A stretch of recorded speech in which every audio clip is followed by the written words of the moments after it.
la radio en este día jueves 22 de mayo. Tenemos una invitada que nos va a permitir hablar de varios temas que han ocurrido en las últimas horas. Hay también un tema central que sin duda sigue generando inquietud, preocupación y también una necesidad de que se investigue rápido y se haga justicia. La Fiscalía abrió finalmente una investigación de oficio por los funcionarios que salieron del país estando con licencias médicas. Ahí hay varias inquietudes que surgen a propósito de este informe de Contraloría, con datos de la Policía de Investigaciones. Pese a que se anunciaron denuncias y querellas, algunas ya se presentaron. La Fiscalía Nacional abrió una investigación de oficio por más de 25.000 funcionarios públicos que salieron del país estando con licencia médica. Hay que recordar que todo esto sea en el marco de este informe de Contraloría, a la que se entregó toda la información y reveló todo lo que ha ocurrido. A raíz de ello, el organismo dirigido por el fiscal Ángel Valencia inició una investigación penal. Recordemos también que tuvo acceso al informe de la Contraloría directo. Entonces, por eso es importante diferenciar el que haya querellas y que esta no es la causa de por qué empieza el Ministerio Público a indagar. Vamos a conversar con la presidenta de la Asociación Nacional de Fiscales, Patricia Ibarra, está con nosotros en los estudios de BioBio, la radio BioBio TV. Patricia, bienvenida, muchas gracias por estar con nosotros. Gracias, Rafael. Patricia, bueno, se abre de oficio esta investigación, se establece, la Fiscalía dice, bueno, aquí hay que aclarar lo que pasó, ¿no? ¿Cómo se observa, primero, el que el fiscal Ángel Valencia, luego de acceder a la información, la Contraloría le entrega al Ministerio Público todo este reporte y se toma la decisión de ya investigar directamente lo que ocurrió en este caso? A ver, las investigaciones se pueden iniciar de muchas formas, como señalaba Rafael, ¿cierto?, a través de una denuncia, una querella, pero también de oficio. Cuando el Ministerio Público toma conocimiento de algún hecho que sea constitutivo de delito y no hay denuncia previa, puede iniciar una investigación, como ocurrió en este caso. Perfecto. Y en este caso se decide aclarar o establecer que es de oficio, a propósito de que ya con el propio informe de Contraloría sería suficiente para iniciarla, ¿no? Claro, en la medida que Contraloría hace una observación, un análisis respecto de estos hechos, señalando que puede haber algún tipo de infracción o delito, entonces el fiscal toma la decisión de iniciar una investigación y entregarla a una fiscalía regional para que recaben en definitiva todos los antecedentes en base a este informe y poder establecer la comisión de delito y quiénes tendrían participación en esos hechos. ¿Se sabe quién ya tomaría esa investigación? Entiendo que es la Fiscalía Oriente. La Fiscalía Oriente. Ya, porque habló de una Fiscalía regional, claro. La Fiscalía Oriente es regional, pero a raíz de los últimos casos, quizá podría haber sido cualquiera, digamos, podría haber sido cualquier fiscalía. Claro, por lo que yo escuché o leí en definitiva en los medios, ¿cierto?, es que debido a que en la Fiscalía Oriente se han llevado otras investigaciones por temas médicos, licencias y otros, entonces aprovechando la expertise que tiene la Fiscalía Oriente para continuar o dar inicio a esta investigación. ¿Sabe qué fiscal estaría a cargo? En particular no, pero la fiscal Lorena Parra tendrá que designar. Claro, recordemos que esto además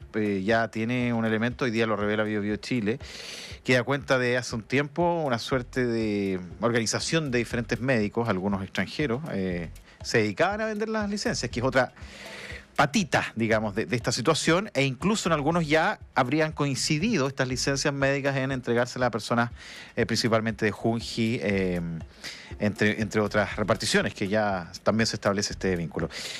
Patricia, ¿cómo se observa este tipo de situaciones? ¿Son investigaciones complejas? ¿Requieren recursos? La Asociación de Fiscales me imagino que también dice en algún momento, como asociación, como grupo de personas finalmente, dice, oye, otro caso más, otro caso que investigar, otro caso complejo. La fiscal Lorena Parra ya tiene harta pega, digámoslo, y me imagino que ustedes también van viendo cómo pasan cosas, y hay un tema que ha planteado principalmente el propio fiscal nacional, los recursos son escasos. Claro, es un buen punto. Justamente nosotros como asociación hacemos ver en general en las reuniones, tanto con el fiscal nacional como con las autoridades, que en Chile los fiscales somos pocos, ¿cierto? Y la proyección que se hizo hace 25 años, cuando empezó la reforma procesal penal, que ya ha pasado un cuarto de siglo, la proyección que se hizo a nivel nacional de investigaciones era un aproximado de 800 causas en promedio o anuales, ¿cierto?, por fiscal. Yo estuve sacando en estos días los cálculos en base a los ingresos que han habido en los últimos años, el 2024, y el número de fiscales, y el promedio sería sobre 2.000 causas en relación a los ingresos de los últimos años, que además han ido creciendo. Este último trimestre, el ingreso de la Fiscalía, este trimestre del 2025 ha aumentado en un 21%.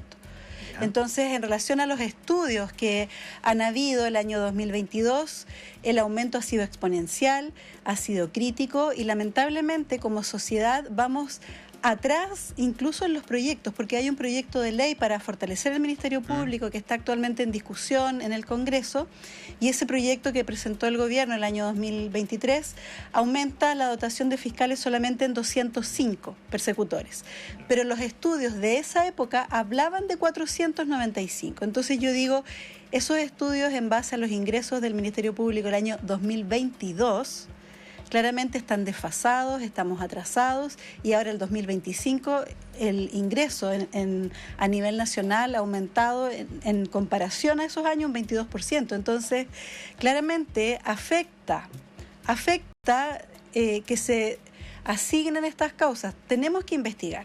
¿Sí? El Ministerio Público tiene que investigar cada una de las denuncias que se reciben, y nosotros tenemos fiscales especializados, pero en definitiva, ¿qué pasa cuando el nivel de asignación es mucho mayor a lo que se proyectó? Hay un déficit, se demoran más las investigaciones, y lo que la ciudadanía necesita es una justicia rápida, porque ese era también el eslogan, si se quiere, cuando se creó el Ministerio Público. Claro. Sacar, por un lado, de los jueces la función de investigar, crear un órgano autónomo independiente, hacer las audiencias de manera verbal, ya no con esas carpetas que habían antes los tribunales del crimen, para que la justicia sea más rápida. Y transparente. Y transparente, claro. ¿Cierto? Pero lamentablemente no se cumple el objetivo cuando los fiscales somos tan pocos en Chile y no se escuchan las peticiones que nosotros planteamos legítimamente también ante las autoridades. Ahora, con este escenario, Patricia Ibarra, presidenta de la Asociación Nacional de Fiscales, ¿qué pasa con las investigaciones? Porque, a ver,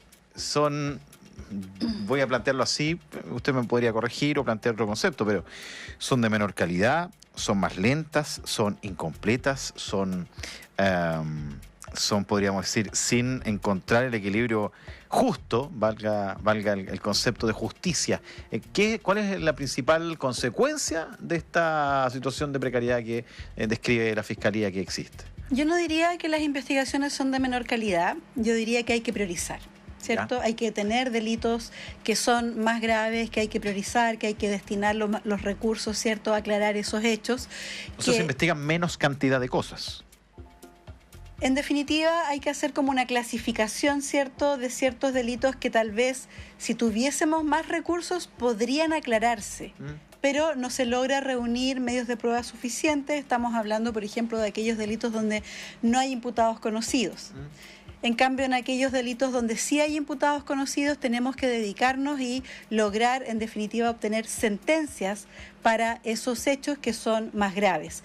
Pero en aquellos casos donde haya menos prueba, es muy probable que tengamos que destinar recursos para aclarar otros hechos más graves en vez de aquellos que son de menor peligrosidad, si se quiere. Y eso explica que mucha gente acá en la radio diga, yo hice la denuncia y pasó, qué sé yo, 1 o 2 meses y me avisaron que se cerraba mi causa por falta de elementos. Claro, en sí la denuncia es un insumo muy importante, Rafael, porque muchas veces la gente no denuncia porque cree que simplemente no se va a hacer nada. Es probable que no todos los casos se puedan aclarar, pero cuando hay denuncias, por ejemplo, y se observa un fenómeno que se va repitiendo las denuncias de un tipo de delitos en un sector determinado de la comuna, entonces se pueden adoptar medidas macro para lograr aclarar algunos u otros hechos o vincular unos hechos con otros, y en definitiva tal vez no se logre obtener una sentencia respecto de todos los delitos, pero si se hace una investigación inteligente, en definitiva esas denuncias nos sirven de insumo para aclarar o establecer modus operandi, horarios en que se cometen delitos. Por ejemplo, pensemos salidas de banco, ¿cierto? Claro. Horarios en que ocurren esos hechos, esquinas o los robos por sorpresa de los celulares y otros. Entonces, tanto la Fiscalía como las policías y las autoridades, por ejemplo, alcaldes o alcaldesas, pueden ellos también adoptar medidas de servicio a la comunidad para prevenir la comisión de otros delitos. O sea, se podría, y en esa, recogiendo un poquito esa mirada, se podría desbaratar la banda y quizá se puedan detener, no todos, pero sí a los cabecillas, para ponerlo en términos de eficiencia. Claro. ¿Cierto? Aclarar algunos bien. delitos y obtener condenas por algunos de estos hechos, en definitiva vinculando algunas investigaciones, otras en determinado lugar. Hay cámaras en algunas esquinas, en otras no, ¿cierto? Hay diversas víctimas y a veces también se habla, ¿cierto?, por los medios periodísticos de este tour delictual. Entonces podemos tener varios delitos que ocurran en una noche, en comunas distintas incluso, pero vinculando, ¿cierto?, patentes, colores, cámaras, testigos, podemos aclarar determinados delitos. Patricia Ibarra, no quiero salir todavía del caso que nos convoca o que abre esta conversación. El informe de Contraloría tiene todos los insumos o un cruce de datos bien interesante, porque primero se estableció el 2023-2024, cuánta gente salió de Chile, luego se hace el cruce con la cantidad de gente con licencias médicas. Por tanto, hay un dato bien concreto de quienes habrían cometido eventualmente delitos. Lo pongo así porque tiene que investigarse. ¿Es una investigación que debiese ser corta en tiempo, el establecer quiénes defraudaron al Estado a propósito del uso de licencias médicas y saliendo del país? Es difícil poder prever el tiempo, dado la complejidad y además el número de casos. Eso en muchos casos. ¿Cierto? Porque además, y no solamente son en una comuna, son en distintas instituciones públicas y en distintas partes del país. Entonces se deben recabar todos los antecedentes médicos, personales, pedir seguramente autorizaciones judiciales si es que es necesario, establecer el periodo en el cual la persona estaba con licencia, las salidas del país y otro, recabar antecedentes de muchas personas. Entonces eso no significa que sea una investigación de corto tiempo. ¿Y eventualmente qué delitos habrían? Se habla de fraude al fisco, por ejemplo. Claro, o sea, una persona en definitiva que está pidiendo licencia está obteniendo recursos, ¿cierto? Claro, recursos públicos se están financiando con los recursos del Estado estas licencias por enfermedades que en definitiva no son. Claro. Entonces es importante. Todo lo que tenga relación con los fondos públicos es muy importante y debe ser investigado con acuciosidad. Aparte de fraude al fisco, ¿qué otro eventual delito podría haber, Patricia, tomando en cuenta que claro, uno empieza a mirar y probablemente va a haber, conforme avance la investigación, otros situaciones, por ejemplo, se coordinan, podría haber alguna organización ilícita, si hay médicos que se sumaron al eventual delito, habría otro, entonces ahí empiezan a aparecer más imputables. Justamente, no son solamente las personas que hayan tenido la licencia, quienes las otorgaron con antecedentes falsos, si se cobró o no se cobró. Parte de esas se parece mucho a otras investigaciones que ya llevaba la Fiscalía Oriente, donde se han formalizado a médicos y asociaciones ilícitas por esta razón. Entonces, todo eso hay que establecer si son funcionarios públicos, quiénes son las personas que utilizaron las licencias, si se cobró por esto o no, fraude al fisco, etcétera. Muchas formas distintas de comisión que hay que aclarar. Si es funcionario público, ¿tendría un agravante? Generalmente los delitos contra los funcionarios públicos tienen penas más elevadas. Porque se supone que al saber podrían eventualmente hacer denuncias, ¿no? Entre otros puntos. Claro, porque se exige mayor honorabilidad de parte de los funcionarios públicos. O sea, hay delitos que solamente los pueden cometer funcionarios públicos, no particulares, o las sanciones, por ejemplo, por delitos de cohecho, fraudes y otros, tienen mayor sanción para el funcionario público que para el particular, porque en definitiva debemos cuidar el erario público. Bueno, y ahí ayudan, y ahí esto más bien desde lo didáctico, ¿ayuda la querella al Consejo de Defensa del Estado eventualmente? ¿Cómo eso les permite ir avanzando en la investigación? Claro, es que el Consejo de Defensa del Estado debe defender, ¿cierto?, al Estado, debe defender el interés público. Entonces, por esa razón, ellos también se hacen parte en este tipo de investigaciones. ¿Y ayudan la investigación a la Fiscalía? ¿Permite, qué sé yo, diligencias? ¿Permite orientar o sugerir o hacer una suerte de match entre, evidentemente, lo que está viendo la Fiscalía y lo que puede plantear el Consejo de Defensa del Estado formalmente? Claro, las partes querellantes no tienen tantas atribuciones como el Ministerio Público, sin duda, ¿cierto? Quien dirige la investigación, quien pide las diligencias, los oficios o da las instrucciones es el Ministerio Público, pero siempre va a ayudar que haya más abogados, porque en definitiva el Consejo de Defensa del Estado se hace parte con abogados, ¿cierto?, que presentan querellas y ellos también pueden ayudar a analizar los antecedentes y sugerir diligencias, pedir diligencias específicas al Ministerio Público, pero es la Fiscalía quien dirige la investigación. A ver, quiero hacerle preguntas. Estamos claros, está partiendo esta investigación, tiene, digamos, la base. Uno dirá, oye, están claros los datos. Usted está diciendo ahí también que hay que ir viendo caso a caso. Aquí no hay una generalidad. Hay una persona que es responsable eventualmente de una situación, y así con todos los que tiraron lo que se denomina coloquialmente licencias, ¿no? O sea, no es porque a uno lo condenen, el resto inmediatamente pasa por haber hecho lo mismo a ser condenado. Sí, o sea, no hay sentencias masivas, claro, ¿cierto? Sino que en definitiva cada investigación la Fiscalía tiene que lograr reunir las pruebas porque las presenta ante un tribunal. Y son los tribunales los que dictan sentencia, no porque se sospeche que ciertas personas participaron, sino que porque se prueba la existencia de un delito y la participación como autor, cómplice o encubridor. O sea, hay que esperar. En este caso, por muy claro y por muy... la opinión pública dice, oye, pero aquí hay un... Voy a decir solo un adjetivo. Oye, hay un caradurismo, más allá de eso. Eso no significa que haya eventualmente delito. O sea, no se establece con total se tiene que analizar, analizar, ¿cierto? Se tiene que analizar, pero yo creo que es muy importante la señal que se entrega por parte del Fiscal Nacional, del Ministerio Público. Vamos a investigar por parte de la Contraloría también, porque yo siempre he señalado que muchas veces hay que reforzar las fiscalizaciones. No dejar pasar las cosas, porque la mayoría de las personas no cometemos delitos, pero hay unos cuantos que sí cometen delitos, que sí se aprovechan, y esas personas tienen que hacerse responsables por sus conductas, y si cometen delitos tienen que ser también sancionados y responder ante la justicia. ¿Cómo vio la Asociación Nacional de Fiscales el que al fiscal Cooper se le quitara la causa Procultura y se le traspasara a Juan Castro Vecchios? Eso es parte de las facultades que tiene el fiscal nacional según nuestra ley orgánica del Ministerio Público. El fiscal puede asignar casos o destinar a otros fiscales, ¿cierto? Y entiendo que él dio una entrevista y explicó las razones por las cuales se tomó esta decisión.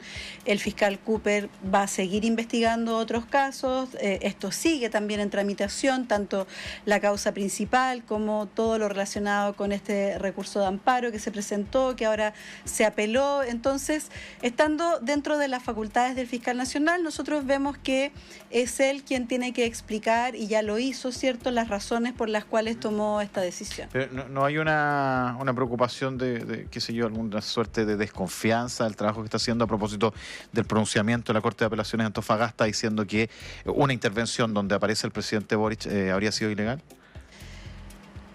A ver, no se dijo eso, ¿cierto?, que en relación a la participación o no, o la intervención del presidente Boric. Acá intervención se está investigando del pinchazo, claro, acá, telefónico, eso me refiero. Sí, acá se está investigando a otra persona, sí, claro, ¿cierto?, quien presentó un recurso de amparo. Entonces, como señalé, ese recurso de amparo todavía no está ejecutoriado. Es decir, hay una resolución de la Corte de Apelaciones de Antofagasta que va a ser revisada ahora por la Corte Suprema, y en definitiva, a mí creo que es importante establecer algunos temas relativos, por ejemplo, a estas medidas intrusivas. Porque, por ejemplo, las medidas intrusivas, en definitiva, afectan derechos de las personas, ¿cierto? Constitucionalmente todos tenemos derecho a la privacidad de nuestras comunicaciones, pero esos derechos no son absolutos. Mi derecho a la privacidad no es absoluto cuando yo empiezo, por ejemplo, a incurrir en cualquier práctica que pueda ser constitutiva de delito, ¿cierto? Porque en definitiva, si no, ¿cómo la Fiscalía investigaría a personas en sus conversaciones privadas si tenemos o no sospechas de que puedan estar cometiendo delitos? Eso es lo que se establece a nivel internacional, de tratados, y a nivel nacional también en la Constitución y en la ley. Los fiscales no podemos escuchar conversaciones ajenas, no podemos interceptar teléfonos, no podemos entrar a lugares cerrados sin una causa legal o sin autorización judicial. Entonces, los fiscales de Chile, cada vez que investigamos delitos y creemos que determinadas personas pudiesen tener participación en esto, que puede ser como autor, como cómplice o como encubridor, ¿cierto? Debemos exponer esos antecedentes ante el tribunal y decir la razón por la cual se está abriendo esta investigación y la razón por la cual se sospecha que determinadas personas pudiesen tener conocimiento o participación en un delito. Y es un tribunal de garantía, según establece el Código Procesal Penal, quien entregará o no la autorización. Y en este caso, como en otros, así se hizo. Entonces ahora la persona respecto de la cual se autorizó esta interceptación está presentando un recurso de amparo señalando que en definitiva no se habrían respetado las normas legales que establece el legislador para otorgar esta autorización. La Corte de Apelaciones de Antofagasta acogió esa petición, pero la Fiscalía en definitiva estimó que esta resolución no está ajustada a las normas que la Fiscalía invocó y es por esa razón que se apeló, esperando que ahora resuelva la Corte Suprema. Sí. A ver, evidentemente usted me hace un relato conforme a despejar cualquier tipo de interpretación de el cambiar la Fiscalía, ¿no? Me parece que ahí la explicación también ayuda un poco a entenderlo. Porque que el fiscal regional, Juan Castrovecchios, recoja y plantee también esta inquietud. Él plantea, entiendo, que no hay ilegalidad, ¿no? Y por tanto, siguiendo el conducto que corresponde a un país como el nuestro, va a la Corte Suprema. ¿Lo que diga la Corte Suprema ahí le parece que es trascendental? Lo que diga la Corte Suprema va a ser importante, ¿cierto? Va a sentar seguramente un precedente en este caso u otros, por lo tanto es muy importante. Muy importante. Porque la interceptación telefónica en sí es porque aparecían un listado de teléfonos que corresponderían a quien se está investigando, que es Alberto Larraín. Luego, y ahí está el cuestionamiento a cómo nos identifican que hay una voz femenina en uno de los llamados telefónicos que corresponde a su ex pareja, ¿no? Claro, o sea, las interceptaciones telefónicas generalmente se refieren a personas determinadas o sus contactos o quienes pudieran colaborar también en las comunicaciones con esas personas. Y muchas veces cuando se pide una interceptación telefónica, y aquí estamos hablando de diversos delitos, por ejemplo, tráfico, asociaciones ilícitas y otros, se puede tener antecedentes concretos de quién es el titular de ese teléfono o apodos u otros datos o nombres relacionados, ¿cierto? Y se entregan esos antecedentes, pero siempre fundando ante el tribunal por qué se quiere pedir esta autorización. Y siempre además se debe fundar señalando cuáles son los delitos que se están investigando y si estos revisten o no el carácter necesario para pedir esta autorización. Entonces eso es lo que debe ponderar el tribunal. Y claro, en un caso como este inicialmente se pide la interceptación de muchos teléfonos relacionados con personas de la investigación, ¿cierto? Y con el avance de estas interceptaciones se establece que uno de esos teléfonos lo está utilizando otra persona. Y entiendo yo que cuando se establece quién es la persona, se informa inmediatamente al tribunal y se solicita mantener esta interceptación respecto de ese número que ya se había otorgado. Es decir, hay una diligencia inmediata de pedir autorización ahora informando al tribunal, señoría, claro, tenemos interceptado este teléfono, pero no es de la persona que inicialmente creíamos, es de otra, y queremos continuar con esto porque entendemos que esta persona también tiene conocimiento o puede saber respecto de la comisión de un delito o de quienes habrían participado. Y con esos antecedentes el tribunal vuelve a autorizar que se mantenga la interceptación de un teléfono que ya estaba interceptado. Eso no se hizo. Se hizo. Se hizo. Eso es lo que va a defender el fiscal que está a cargo ahora. Yo entiendo que esas son las razones, ¿cierto? Porque, como dije, Claro, porque el cuestionamiento era cómo no se dieron cuenta que era otra persona, en este caso Josefina Uneus, pero a raíz de lo que plantea el fiscal Castrovecchios, sí se hizo ese trámite que usted está aclarando. Claro, cuando se dieron cuenta de quién está utilizando el teléfono, porque no basta con escuchar la voz, sí, claro, para saber que no es un hombre o una mujer, un poco lo que dice el fallo de la Corte. Estoy recogiendo un titular que fue bien bullado, que es como, oye, ¿cómo no se dieron cuenta que era una voz femenina, digamos? Yo creo que sí se dieron cuenta, pero no sabían quién era hasta que se logró establecer quién es. Entonces, y si tenía o no tenía vinculación al hecho, entonces se pide nuevamente la autorización para continuar. Por eso habla de continuar, porque es un teléfono que ya está interceptado. Claro, y por eso se apela a la Corte Suprema. Déjeme ahí tomarme de Patricia Ibarra, es presidenta de la Asociación Nacional de Fiscales, está con nosotros. Cuando surge más allá que este sea o no, cuando surge dentro de una escucha telefónica de un teléfono que estaba listado, pero aparece otra causa, otra eventual situación, y aquí también lo voy a llevar al caso de Luis Hermosilla, se toma un teléfono, empiezan a aparecer antecedentes y se inician otras investigaciones. Eso también tiene que hacerse con ese procedimiento que usted me decía, siempre conforme a lo que plantea el juzgado, siempre planteando las inquietudes. O sea, siempre puede aparecer una nueva arista, pongámoslo así en términos periodísticos, dentro de una investigación, pero al momento de autorizarse puede seguir su curso. En la medida que estemos dentro de otro delito grave, de otro crimen, ¿cierto? Pero si aparecen cosas menores, entonces no se podrían utilizar, porque también estas reglas legales establecen límites. Y uno de los límites que establece el mismo Código Procesal Penal, por ejemplo, cuando se pide una autorización para interceptar un teléfono, es que no se podrán escuchar las conversaciones con su abogado. Ah, claro. ¿Cierto? Sí. Eso está clarísimo. Y está establecido así. Sí.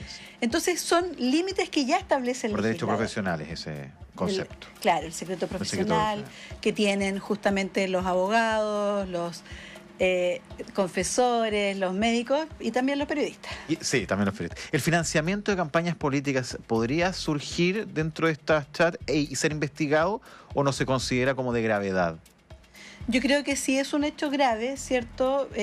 Muchos de estos delitos también dicen relación con los fondos, que se defraude, la pena está establecida en base a los montos. ¿Fondos públicos otra vez? Fondos públicos. Otro caso nada que ver, claro, el mismo concepto. ¿Cierto? Claro. Entonces, por esa razón, si un fiscal, al analizar las conversaciones que se tiene acceso, establece que podrían haber otros delitos, ahí podría solicitar nuevas autorizaciones, y es lo que se intentó en este caso, pero el tribunal no acogió la petición porque estimó que no habían antecedentes suficientes para abrir nuevas aristas o interceptar nuevos teléfonos. ¿Puedo interpretar, dígame usted si estoy equivocado, puedo interpretar de sus palabras que la Corte Suprema debería, ya que usted también me detalló que sí se hicieron las consultas, la información al juzgado de garantía en su momento, la Corte Suprema debería establecer que el pinchazo estaba dentro de norma? Yo creo que sí, analizando las normas, ¿cierto?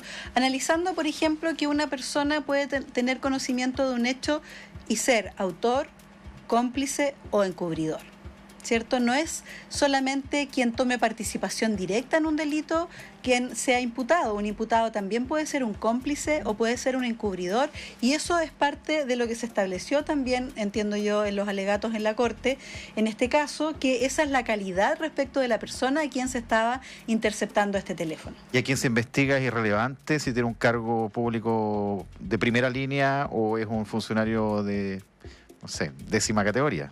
Así es, y yo creo que nuestro país ha dado pasos gigantes también en investigaciones en contra de políticos, de autoridades, y eso es algo que no se veía en nuestro país años atrás. Y eso yo creo que debemos destacarlo, y la ciudadanía también debe entender la importancia que tiene que los fiscales sigamos siendo autónomos, sigamos siendo objetivos, sigamos investigando con igual celo las causas respecto de personas políticas importantes o no, de los delitos graves, de los delitos contra la propiedad, de los delitos contra la vida, pero también contra los fondos que son de todos los chilenos. Entonces, acá en el fallo se habla, ¿cierto? Se dice, no, es que esto está más bien reservado para otro tipo de delitos, como crimen organizado y otros, pero ¿por qué estos no? Si estamos hablando de 6.000 millones de pesos. Entonces, ¿por qué no podemos utilizar estas técnicas de investigación también para investigar fundaciones, para investigar personas o eventuales funcionarios públicos que puedan malversar fondos públicos? Y cuando el mundo político habla de que las filtraciones perjudican, cuestionan a la Fiscalía sin siquiera tener la información como tal, ¿cómo lo ven ustedes como asociación de fiscales? Claro, ahí parten de la base que son los fiscales los que filtran, claro, o es la Fiscalía la que filtra. Como que no hubiera ni un interviniente. Claro, como si nadie más tuviera acceso a los antecedentes. Y la verdad es que la Asociación de Fiscales, ahí nosotros señalamos que yo no creo que sean los fiscales los que filtren, porque no nos sirve filtrar las investigaciones. A nosotros nos sirve mantenerlas en secreto, mantenerlas bajo reserva, pero incluso las decisiones que tomen los fiscales para mantener en reserva una investigación tiene plazos acotados y lo podemos decretar, pero hasta determinados plazos, e incluso las partes pueden ir ante el tribunal y pedir que se alcen los secretos. Y si se alza un secreto, no nos queda otra que entregar copias de los antecedentes. Entonces, a nivel interno, la Fiscalía está tomando los resguardos para ver, por ejemplo, quiénes acceden o no a determinadas carpetas, investigaciones. Siempre va a quedar una huella, pero una vez que se entregan estos antecedentes, yo siempre me pregunto quién es que las hace llegar a los medios de comunicación, a los medios públicos. No le podemos preguntar a los periodistas porque tienen el secreto profesional. Igual que los abogados. Igual que los abogados, ¿cierto? Entonces, eso va a ser parte también de las investigaciones. Pero recordemos acá que este deber de reserva y el secreto de las investigaciones también se sanciona solo respecto de los funcionarios públicos. Y no, por ejemplo, de los abogados privados. Claro. Que tienen acceso también a las carpetas o que se hacen parte en un procedimiento, piden copias, pero respecto de ellos no habría delito de... Al filtrar. A menos que haya algún otro ilícito que atente a la honra de las personas y otras acciones que puedan ejercer. Claro, parlamentarios del Frente Amplio hablaron de espionaje.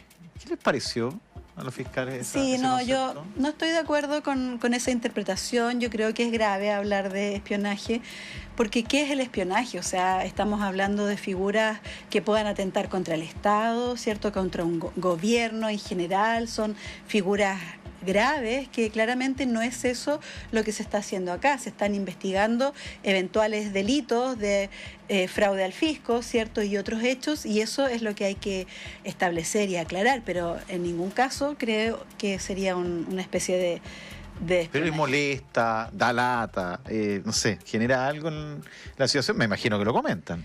O sea, yo creo que acá lo que nos preocupa un poco es lo que la ciudadanía entiende de nuestro trabajo. Por eso yo participo también en estas entrevistas, porque es importante la gente que está escuchando este programa, que está viendo. Yo pensaba, ¿quiénes escuchan a esta hora? Los que van de vuelta de su trabajo a la casa, en el auto, escuchando, ¿cierto? Las personas que están trabajando en turnos de noche. Entonces es importante para ellos explicarles cuál es la función que cumplen los fiscales, el Ministerio Público, y en esta lucha que estamos dando contra la corrupción. Se levantan voces para tratar de enlodar el trabajo del Ministerio Público, pero es importante que la ciudadanía sepa que nosotros seguiremos avanzando, seguiremos investigando con el mismo celo con el cual lo hemos hecho hasta ahora, cumpliendo las reglas, cumpliendo las normas, ¿cierto?, para entregar respuestas, que es lo que la ciudadanía necesita. ¿Y con qué fin fiscal se levantan esas voces? ¿Para desviar atenciones? ¿Para enlodar el trabajo de usted?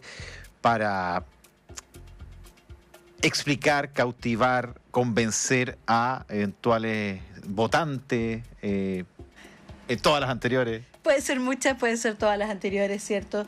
Pero en definitiva acá estamos en un marco penal, no en un marco político, ¿cierto? Independiente del año en el que estamos, de elecciones o no, acá se debe seguir investigando todos estos hechos y esperamos en definitiva que los fiscales que están a cargo de estas investigaciones logren reunir las pruebas suficientes para formalizar investigaciones y pedir las medidas cautelares y luego obtener sentencias en juicio.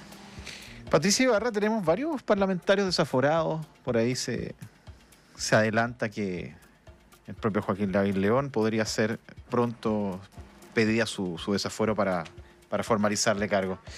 ¿Qué pasa hoy día? Hay un momento importante en cuanto a que pareciese, uno está viendo que se está investigando a todas las personas.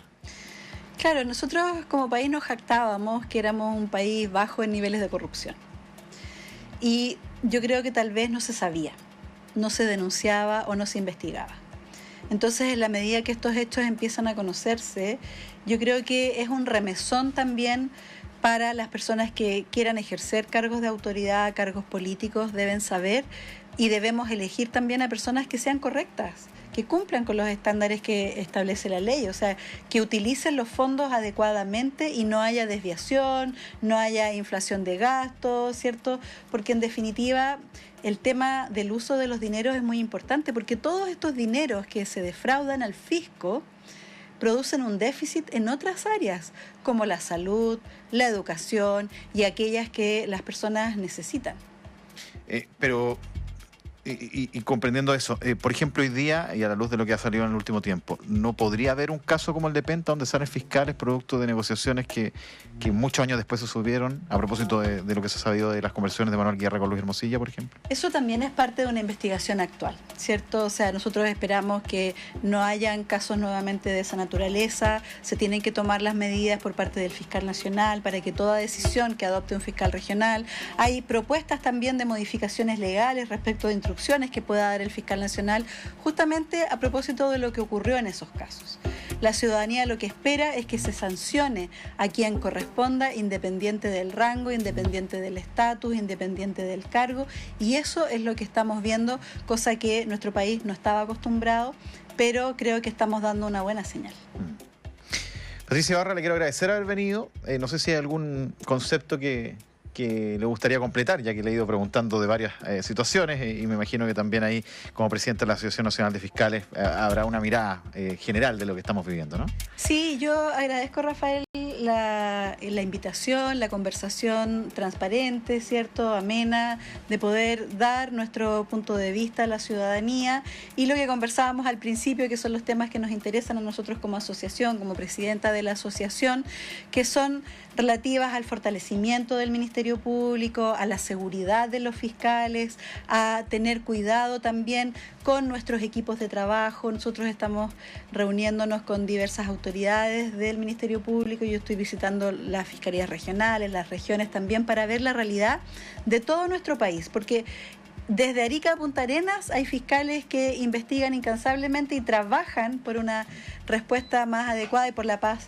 social. Entonces queremos seguir haciéndolo, pero también con los recursos que son necesarios para dar una respuesta adecuada a la ciudadanía. Ser un concepto para la gente que dice yo no denuncio porque ya me dijeron que la Fiscalía cerró la investigación por falta de elementos.